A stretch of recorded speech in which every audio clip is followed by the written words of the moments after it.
Ken, it's a slightly snowy afternoon and very cold here in Boston. You asked about the workshop, so I thought I'd give you a little tour. I'm up in the kitchen now. I keep a lot of these tools upstairs because I bring them to class every Tuesday night, and I only bring the ones downstairs when I need them. But here are my newly purchased tools laid out on the table, and I thought I'd just say something about them. These are various forms of files and scrapers. Haven't used them much. These are the measuring tools. This tool is one that we use every class, and I use it on my projects here. Very, very versatile. Here are the chisels and the hammer for the chisels that I use for mortise and tenon, which I've done one of, and we're just starting mortising the drawers, connecting drawers in the back. So we're doing all that kind of work. We're just starting it. Here are some marking tools over here. This one is critical for the making things fit together well, and you can see the marking blade there. It's actually on this side that that's used for marking in a complex way. You have to see it to believe it. Here's just another marking tool. Again, very precisely honed. Here's something for checking out angles. And here are two planes. This one is a bullnose plane. You can get very, very close in. And this one is a Stanley number 4.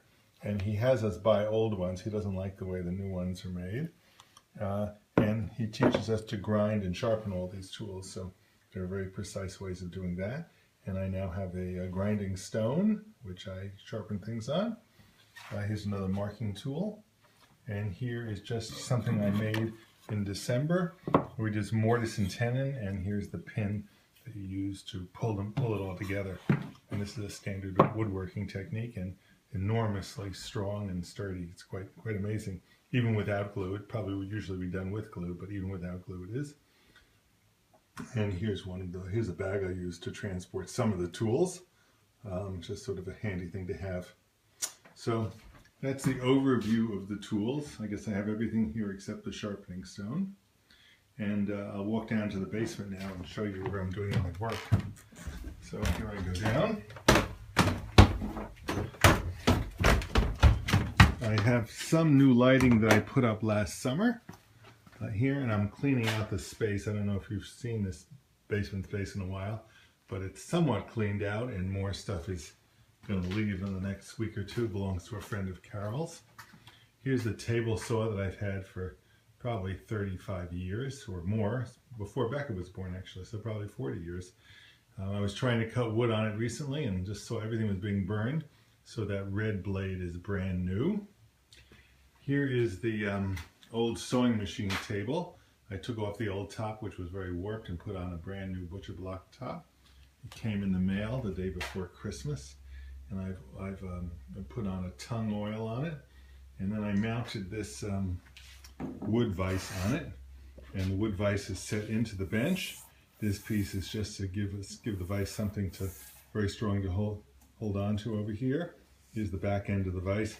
Here's a piece of wood that I mounted on the inside of the vise, and now I have to mount this piece of wood on the outside of the vise, so the vise actually holds things between two pieces of wood.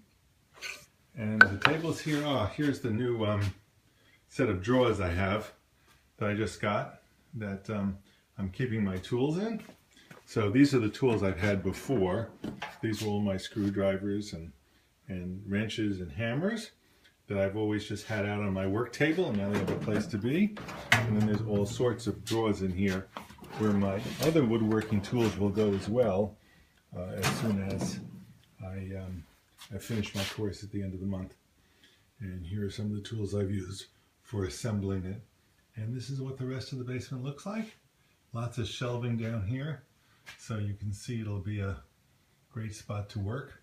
I'm still trying to figure out how I want to arrange things down here, so that part isn't done yet. Here's an old drill press that I bought, again, 35, 40 years ago, and hadn't turned on probably in 20 years, and I found it sitting in a corner, and I turned it on, and it just buzzed, So I had to give it actually a little start by hand, and then it started working very, very nicely. So I have a drill press here, and I'm going to be setting up this area. Again, here's some of the old junk that was down here that I'm still in the process of moving away. So that's an overview of the wood shop. Here's the wood I bought for my first project, which is it's going to be cherry wood. It's going to make a nightstand for the bed, near the bed in the bedroom. And here's the thick wood for the legs, and the thinner wood for the piece itself. And this room is going to get many more lights put on the ceiling next week. They arrive later this week, and I will be mounting them up on the ceiling, so I have very good light down here to do the work on. So that's an overview. Look forward to you being here sometime, and maybe to having a piece of work to show you. Bye-bye.